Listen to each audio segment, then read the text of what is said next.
మంత్రి పొంగులేటి శ్రీనివాసరెడ్డి మాట్లాడుతున్నారు. ఇప్పుడు లైవ్ చూద్దాం. 10 సంవత్సరాలలో ఈ ప్రభుత్వం వచ్చి 10 నెలలు కూడా కాలేదే. విమర్శించడానికి కూడా ఒక అద్దు పొద్దుండాలా. విమర్శ కూడా రాజకీయ విమర్శ కాకుండా నిజంగా అప్పుడే ఈ ప్రభుత్వం వచ్చేసి ఏదో 3 సంవత్సరాలు అయిపోయింది, 4 సంవత్సరాలు అయిపోయింది, మాకు ఎన్నికలు వస్తున్నాయి, అడావుడిగా మేము గోసి సర్దుకోవాలనే ఆతృతలో మీరు మాట్లాడుతున్నారు తప్ప మా పవర్ చేయి దారిపోయిందనే ఆతృతలో ఉండి మతి భ్రమించి మాట్లాడుతున్నారు తప్ప నిజంగా ఈ ప్రభుత్వం రైతుల ప్రభుత్వమని, రైతుల పక్షపాత ప్రభుత్వమని మీరు మర్చిపోతున్నారు. రైతులు ప్రతి విషయాన్ని గమనిస్తున్నారు. రైతన్నలందరికీ ఈ వేదిక ద్వారా ఒకటే తెలియజేస్తున్నాను, అది ₹1,00,000 లోపు కానీ, 1,50,000 కానీ, 2 లక్షల రూపాయల వరకు అర్హులైన ప్రతి రైతన్నకు, ఇంకా నేను 12,000 కోట్లు అంటున్నాను, అది 13,000 కోట్లైనా 13,500 కోట్లైనా చిత్తశుద్ధితో గత ప్రభుత్వం లాగా మాయ మాటలు చెప్పకుండా రైతన్నలకు ఇచ్చే బాధ్యత మీ ఇందిరమ్మ ప్రభుత్వం అని మీరు మనస్ఫూర్తిగా అంగీకరించి అవాక్కులు చవాక్కులు రెచ్చగొట్టే మాజీ మంత్రుల మాటో మాజీ ముఖ్యమంత్రి మాటో వినొద్దు అని మనస్ఫూర్తిగా ఈ వేదిక ద్వారా యావత్ తెలంగాణ రాష్ట్రంలో ఉండే నా రైతు సోదరుల్ని మనస్ఫూర్తిగా శిరసు వంచి అభ్యర్థిస్తున్నాను. అంతేకాదు, ఇక ధరణి విషయానికి వద్దాం. నాకంటే మా కోదండరెడ్డి అన్నకి ఈ విషయం ఇన్డెప్త్ గా స్టడీ చేశారు.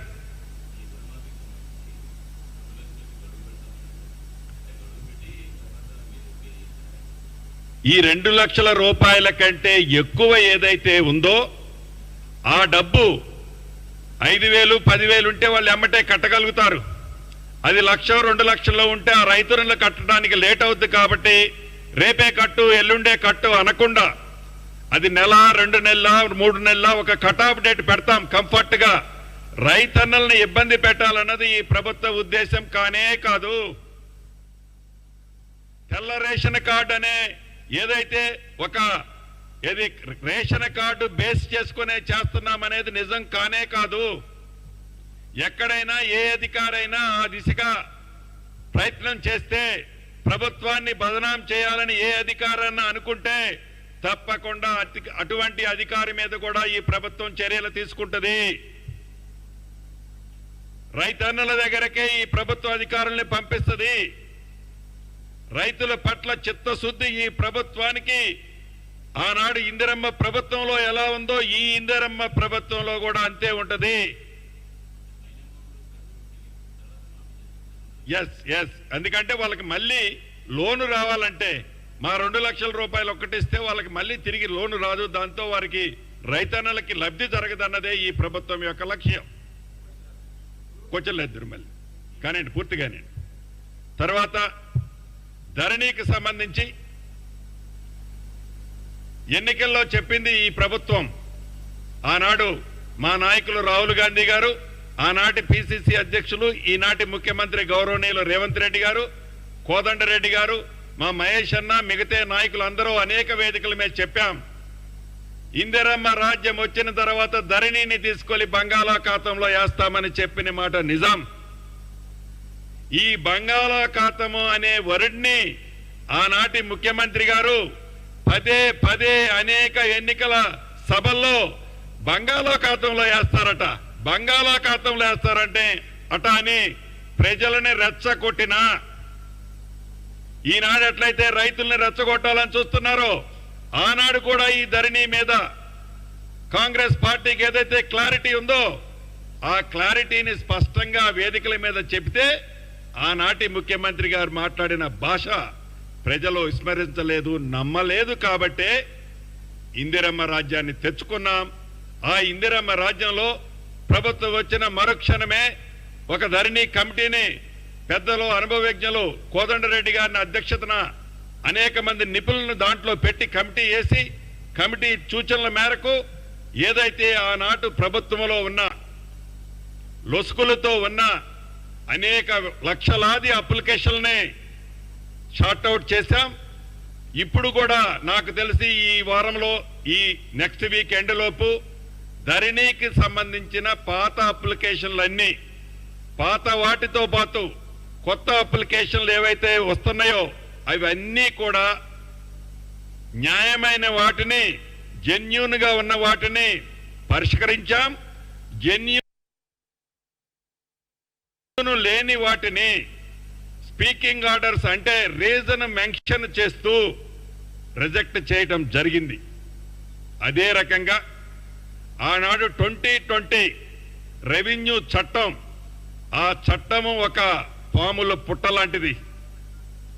ఆ చట్టాన్ని సవరించే దాంట్లో పెద్దల కోదండరెడ్డి గారి నాయకత్వంలోని కమిటీ దేశవ్యాప్తంగా 18 రాష్ట్రాలు పర్యటించి వివిధ రాష్ట్రాల్లో ఉన్న మంచిని సేకరించి దేశానికి భవిష్యత్తులో తెలంగాణ రెవెన్యూ చట్టం ఒక రోల్ మోడల్ చట్టాన్ని ప్రవేశపెట్టాలని ఒక కోదండరెడ్డి గారి కమిటీయే కాకుండా కేబినెట్ మంత్రులమే మేమే కాకుండా ఈ చట్టాన్ని పబ్లిక్ డొమైన్ లో పెడతామని ఈ నెల 2వ తారీఖు అసెంబ్లీ సాక్షిగా చెప్పి 2వ తారీఖు నాడే పెట్టి ఈ పబ్లిక్ డొమైన్ లో పెట్టిన ఈ రెవెన్యూ చట్టం మీద వివిధ వర్గాలు, మేధావులు, గ్రామీణ ప్రాంతంలో ఉండే రైతన్నలు, అనేక మంది అడ్వకేట్స్ ఇచ్చే సూచనల్ని, సలహాలని, మంచి వాటిని సేకరించి ఈనాడు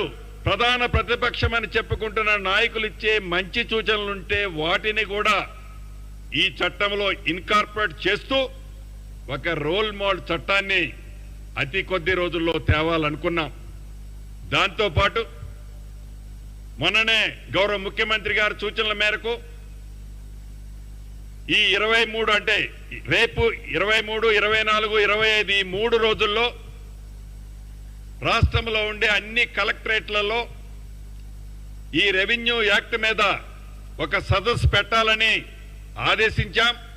ఈ సదస్సు యొక్క ముఖ్య ఉద్దేశము ఎవరైతే పబ్లిక్ డొమైన్ లో వారి సూచనలు, సలహాలు ఇవ్వలేని వారు ఎవరైనా ఉంటే సైంటిస్టుల దగ్గర నుంచి మొదలెట్టి మా మీడియా సోదరుల దగ్గర నుంచి మొదలెట్టి సూచనలు ఎవరైతే ఇవ్వాలి అని అనుకుంటున్నారో ఇచ్చే ప్రతి సూచనల్ని మళ్ళీ జిల్లా లెవెల్లో కూడా సేకరించి వాటన్నిటినీ హైదరాబాద్ తెప్పించుకొని క్రోడీకరించి రాబోయే కొద్ది రోజుల్లోనే కొత్త రెవెన్యూ చట్టంతో పాటు ధరణిలో ఉన్న అనేకమైన లొసుకులన్నిటినీ సవరించి తెలంగాణ రాష్ట్రంలో ఉండే సుమారు 1,60,00,000 ఎకరాల భూస్వాములకి ఈ ఇందిరమ్మ ప్రభుత్వం ఒక భరోసానైతే ఇవ్వనుంది గౌరవ ముఖ్యమంత్రి రేవంత్ రెడ్డి గారి నాయకత్వంలో.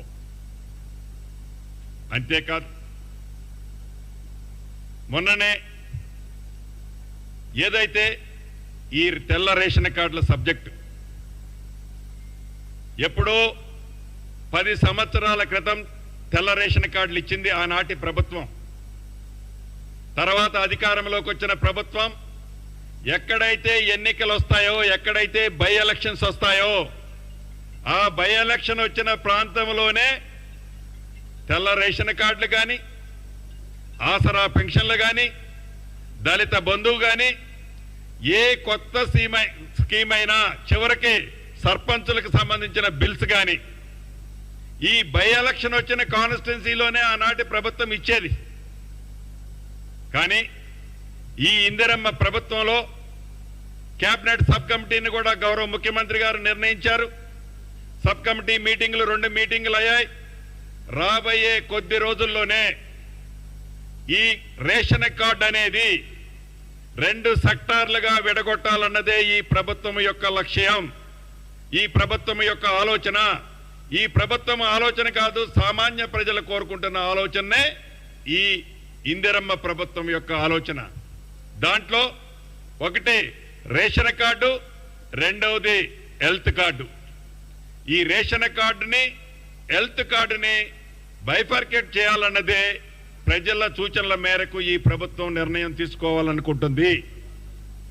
దీన్ని కూడా ప్రొలాంగ్ చేయకుండా టైం తీసుకోకుండా వీలైనంత తొందరలోనే వీటికి శ్రీకారం ఈ ప్రభుత్వం చుట్టబోతుంది. అంతేకాదు, ఆనాడు కాంగ్రెస్ ప్రభుత్వం ఉమ్మడి ఆంధ్రప్రదేశ్లో అధికారంలో ఉన్నప్పుడు, కాంగ్రెస్ ముఖ్యమంత్రిగా దివంగత నేత రాజశేఖర రెడ్డి గారు ముఖ్యమంత్రిగా ఉన్నప్పుడు ఇందిరమ్మ ఇళ్ల కార్యక్రమం ద్వారా ఒక్క ఈనాటి తెలంగాణ రాష్ట్రంలోని ప్రాంతంలో